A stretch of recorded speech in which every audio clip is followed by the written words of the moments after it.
की तरफ मूवी के स्टार्ट होते ही 4 कॉलेज स्टूडेंट्स दिखाए जाते हैं जो वेस्ट वर्जीनिया में रिवर राफ्टिंग कर रहे होते हैं। वो चारों उसी जगह पर कैंपिंग भी कर रहे थे। उन फ्रेंड्स भी वहाँ पर ट्रे नहीं होता जिस पर एलेक्स उसे ढूंढने जाती है और पीछे से सोफी और ब्रेंट अकेले होते हैं। तभी उनकी तरफ एक तीर आता है जो आर पार हो जाता है। अभी वो सिचुएशन को समझे भी नहीं होते कि एक और तीर आता है जो सोफी की आंख ही बाहर निकाल देता है और ऑन द स्पॉट सोफी मर जाती है। उसे देखकर ब्रेंट वहाँ से भाग जाता है। इतनी देर में एलेक्स भी वहाँ पर आ जाती है। तब थ्री फिंगर सोफी की आंख खा रहा होता है। उसे देखकर वो फौरन वहीं पर छुप जाती है। इतनी देर में ट्रे भी कुछ लकड़ियाँ लेकर वहाँ पर आ जाता है और थ्री फिंगर उस पर भी अटैक कर देता है। वो किसी तरह अपनी जान बचाकर जंगल की तरफ भागता है, लेकिन थ्री फिंगर उसे भी पकड़ के मार देता है और ब्रेंट भी इन म्यूटेंट्स के ट्रैप में फंसकर उनका शिकार बन जाता है और उन फ्रेंड्स में अब सिर्फ एलेक्स ही जिंदा बचती है। इसके बाद वेस्ट वर्जीनिया के जेल को दिखाया जाता है जहाँ पर कुछ कैदियों को लेकर दूसरी जेल में ट्रांसफर करना था और ये जिम्मेदारी 3 पुलिस ऑफिसर्स को दी गई थी।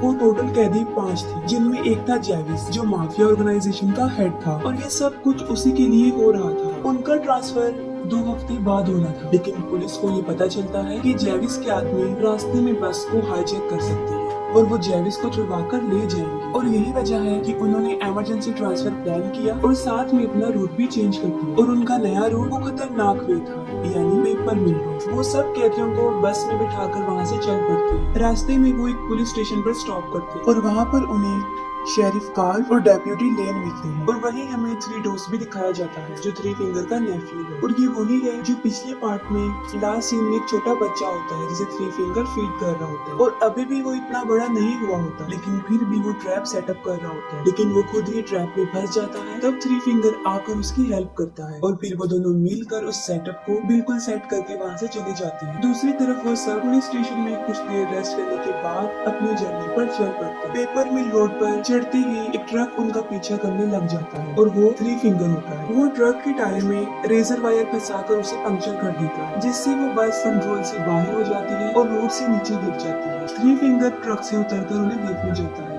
लेकिन उस वक्त उन पर हमला नहीं करता। पुलिस ऑफिसर ने सब कैदियों को बाहर निकालता है और इसी दौरान मौके का फायदा उठाकर जेविस उससे गन छीन लेता है और तभी पीछे से पुलिस ऑफिसर प्रेस्लो आकर जेविस पर अपनी गन तान देता है, लेकिन इससे पहले कि वो कुछ कर सकता एक चाकू आकर सीधा उसकी गर्दन में घुस जाता है, जिससे मौके पर ही उसकी मौत हो जाती है। सारे कैदी समझते हैं कि ये सब कुछ जेविस के आदमी कर रहे हैं और तभी जेविस पर भी तीरों की बारिश होना शुरू हो जाती है, जिससे वो फौरन समझ जाते हैं कि ये जेविस के आदमी तो नहीं कर सकते। जेविस नेट को कहता है कि वो सबकी हथकड़ियों को खोल दे, जिस पर नेट उसे जवाब देता है कि चाबी तो बस के अंदर ही रह गई है और बस को पूरी तरह आग लग चुकी थी और वो किसी भी टाइम ब्लास्ट हो सकती थी। एक पुलिस ऑफिसर वाल्टर भी बस के अंदर ही होता है और जब नेट चाबियां लेने बस में जाता है तो बिल्कुल ठीक वक्त पर वाल्टर को वहाँ से निकाल लेता है। नेट जो चाबियां लेकर आया था वो बिल्कुल बेकार हो चुकी थी, लेकिन फिर भी जेविस उसे नहीं मारता क्योंकि उसे पता होता है कि सिर्फ नेट ही है जो उन्हें इस जंगल से निकाल सकता है। और तभी वो लोग आगे बढ़ते हैं और झाड़ियों में से एक लड़की बाहर निकलती है जो नेट पर अटैक कर देती है और वो लड़की एलेक्स थी। वो उन्हें बताती है कि यहाँ पर एक म्यूटेंट रहता है जो लोगों को मारने के बाद उन्हें खा देता है, लेकिन कोई भी उसकी बात पर यकीन नहीं कर रहा था। हालांकि वो राफ्टिंग के बारे में भी बता चुकी थी, जिस पर जेविस उसे उनकी लोकेशन तक लेकर जाने का कहता है। उसका बात करने का अंदाज रिक्वेस्टिंग बिल्कुल भी नहीं था और वो उन्हें वहीं ले जाती है और रास्ते में उन्हें एक बस मिलती है जो बिल्कुल पलटी हुई होती है, जो पीछे से लॉक थी। जेविस नेट को उसकी कैब चेक करने के लिए भेजता है और वहाँ पर उसे उसकी चाबी और एक बंदूक मिल जाती है और वो गन वो वाल्टर को दे देता है और जब वो गन को चेक करते हैं तो वो देखते हैं कि वो पैसों से भरी हुई है। इतने पैसे देखकर वो सब हैरान हो जाते हैं और जेविस उन्हें 2-2 बैग उठाकर वहाँ से जाने को कहता है और सब लोग 2 बैग उठा लेते हैं, लेकिन वाल्टर जख्मी था और वो बैग उठा नहीं सकता था, जिस पर जेविस उसे जबरदस्ती बैग उठाने के लिए कहता है और मौका देखकर वाल्टर जेविस को शूट करने लगता है, लेकिन बदकिस्मती से उसमें गोलियां नहीं होती। लेकिन इस बात के लिए जेविस उसे माफी नहीं देता, वो सीधा उसके सर में गोली मार देता। इस पर नेट कुछ भी नहीं कर सकता था क्योंकि वो मजबूर था। फिर जेविस सबको आगे बढ़ने को कहता है और सबसे आगे एलेक्स होती है क्योंकि वो ही उन सबको रास्ता बता रही थी। चलते हुए उसका पाँव एक ट्रैप पर आ जाता है, लेकिन नेट जल्दी से उसे बचा लेता है और वो ट्रैप वही था जो थ्री डोर्स ने सेटअप किया था और वो वहीं छुपकर बैठा हुआ था। तभी वही निकलकर बाहर आ जाता है और उन पर अटैक कर देता है,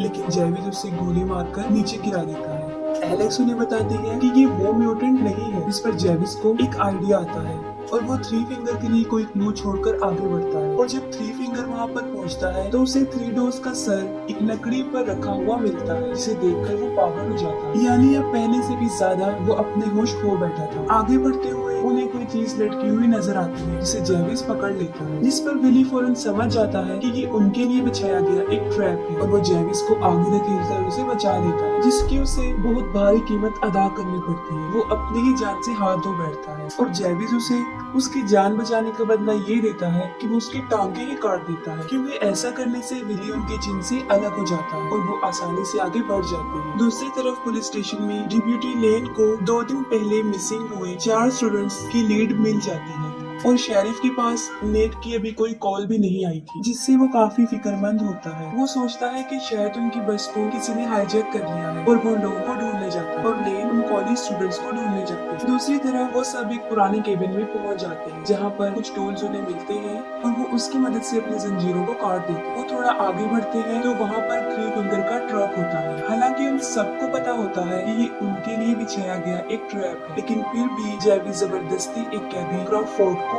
आगे भेजता है। जैसे ही वो थ्री फिंगर के ट्रक के पास जाता है, थ्री फिंगर उसे रेजर वायर में फंसा कर ट्रक को वहाँ से ले जाता है और ट्रक को सड़क पर ले जाकर पूरी स्पीड से क्रॉफोर्ड को सड़क पर घसीटता है और वो इतनी शिद्दत से घसीटता है कि जब तक कि वो मर न जाए। पीछे से मौका देखकर फ्लड जेविस पर हमला कर देता है और तब एलेक्स और नेट वहाँ से भाग जाते हैं। जेविस फ्लड को इतना मारता है कि वो अधमरा हो जाता है। एक और कैदी उसे वहाँ पर वैसे ही छोड़कर चले जाते हैं। शेरिफ उस बस पर पहुंचकर सारी इंफॉर्मेशन को आगे ट्रांसफर कर देता है। ये करने के बाद वो अपने डॉग को लेकर नेट को ढूंढने जंगल में चला जाता है। ब्रैंडन जेविस को कहता है कि उन्हें पैसों को यही छोड़कर नेट को ढूंढना चाहिए। जेविस उसकी बात मान लेता है और पैसे को कुछ टाइम के लिए वहीं पर छोड़ देता है और आखिरकार वो नेट को ढूंढ लेते हैं। जेविस उसे मारने ही वाला होता है कि नेट उसे बताता है कि यहाँ पर एक वॉच टावर है जहाँ से हम वो किसी से कांटेक्ट कर सकते हैं। जेविस उसे आखिरी मौका देता है और फिर वो उसे वहाँ पर लेकर जाता है और जैसे ही वो सब वहाँ पर पहुँचते हैं वो देखते हैं कि वॉच टावर जलकर बुरी तरह राख हो चुका और इसे उन तीनों म्यूटेंट भाइयों ने जला दिया था। वहाँ पर कुछ ना मिलने पर जेविस नेट को शूट करने लगता है, लेकिन बिल्कुल सही टाइम पर शेरिफ का डॉग उसे पकड़ लेता है। शेरिफ खुद भी ठीक वक्त पर वहाँ पर पहुँच जाता है और उन्हें वहाँ से ले जाता है, लेकिन तभी थ्री फिंगर दरख्त पर बैठा हुआ एक बाला नीचे फेंकता है जो सीधा शेरिफ के मुंह में घुस जाता है और आर पार हो जाता है, जिससे फौरन जेविस शेरिफ की गन को छीन लेता है और नेट को फिर से गन पॉइंट पर लाकर उसे ऑर्डर देता है और फिर वो अपना सारा पैसा लेने के लिए वापस जाता है। लेकिन फ्लड सारा कैश लेकर वहाँ से भाग रहा होता है और तभी जेविस को उसकी आवाज आ जाती है और वो फ्लड की तरफ बढ़ता है, लेकिन इससे पहले ही थ्री फिंगर मोलोटोव फेंक कर फ्लड को जला देता है और उसके साथ सारे पैसे भी जल जाते हैं। वो सब वहाँ से भागने की कोशिश करते हैं, लेकिन फिर से थ्री फिंगर का ट्रक उनके सामने आ जाता है और इस मरतबा जेविस एलेक्स को उस ट्रक के सामने फेंक देता है और वो एलेक्स को लेकर ही वहाँ से चला जाता है। नेट उसे बचाने के लिए जाने लगता है, लेकिन जेविस उसे पकड़ लेता है और अभी उसे शूट करने ही वाला होता है। ब्रेंडन उसे मारकर बेहोश कर देता है और वो दोनों उसे वहीं पर छोड़कर अपने अपने रास्ते पर चल पड़ते हैं। थ्री फिंगर एलेक्स को लेकर अपने घर में जाकर बांध देता है और वहीं पर हमें डेप्यूटी लेन की बॉडी भी मिलती है, क्योंकि इससे पहले थ्री फिंगर उसे भी पकड़कर मार चुका था। ब्रेंडन वहाँ से भाग रहा होता है और इतनी ही देर में जेविस वहाँ पर आकर उसे मारकर बेहोश कर देता है। वो आगे बढ़ने लगता है, तभी थ्री फिंगर वहाँ पर पहुँच जाता है और उन दोनों की बहुत बड़ी लड़ाई होती है। जेविस थ्री फिंगर को इतना मारता है कि उसकी शक्ल ही बिगाड़ देता है और उसका फेस इतना बुरा बन जाता है कि वो पहचान में नहीं आता पहले से भी ज्यादा। लेकिन लास्ट में थ्री फिंगर ही जेविस पर भारी पड़ जाता है। वो उसकी खोपड़ी खोलकर उसका दिमाग खा लेता है और अपनी जीत को सेलिब्रेट करता है। नेट को शेरिफ का डॉग मिल जाता है जो उसे एलेक्स के पास लेकर जाता है। वो एलेक्स को छुड़ाकर वहाँ से निकलने लगते हैं, लेकिन थ्री फिंगर वहाँ आकर उन पर हमला कर देता है। थ्री फिंगर नेट को मारने ही वाला होता है कि तभी एलेक्स वही लकड़ी जिस पर थ्री डोर्स का सर रखा था वो थ्री फिंगर को पीछे से मारती है, उसके अंदर घुसाकर उसे मार देती है और वो दोनों उसका ट्रक लेकर वहाँ से चल पड़ते हैं। लेकिन थ्री फिंगर अभी मरा नहीं होता और वो फिर से उनके ट्रक के सामने आ जाता है और उनके ट्रक पर चढ़ जाता है। वो नेट को पकड़ लेता है, जिससे उनका ट्रक बेकाबू हो जाता है और वो सीधा जाकर दरख्त पर लगता है। और ट्रक में आग लग जाती है और इतनी ही देर में ब्रैंडन भी वहाँ पर पहुँच जाता है और उन दोनों को ट्रक से बाहर निकाल लेता है। लेकिन थ्री फिंगर इतनी आसानी से तो उनकी जान बख्शने वाला नहीं था और वो फिर से नेट को पकड़ लेता है। लेकिन इस मर्तबा नेट उसी का टूल पकड़ के उसमें घुसा देता है और उसे स्ट्रॉन्ग करने के लिए वो उसे ट्रक पर भी दे मारता है और फौरन ट्रक ब्लास्ट हो जाता है और उसके साथ ही थ्री फिंगर भी जल जाता है। नेट ब्रैंडन को आजाद कर देता है और उसे वहाँ से जाने देता है। कुछ देर बाद उनकी पूरी फौज वहाँ पर पहुँच जाती है और नेट और एलेक्स की जान बच जाती है। लेकिन कुछ दिन बाद नेट पैसों के लालच में दोबारा वहाँ पर आता है, लेकिन कोई पीछे से उसको मार देता है और वो कोई और नहीं ब्रैंडन था, जिस पर बिलीव करके उसने उसे रिहा कर दिया था। ब्रैंडन वो पैसे उठा लेता है, लेकिन तभी एक और म्यूटेंट वहाँ पहुँच जाता है और उसे भी मार देता है और किसी को भी नहीं पता चल सका कि वो म्यूटेंट कौन है और आज तक ये सवाल बनकर ही रहा।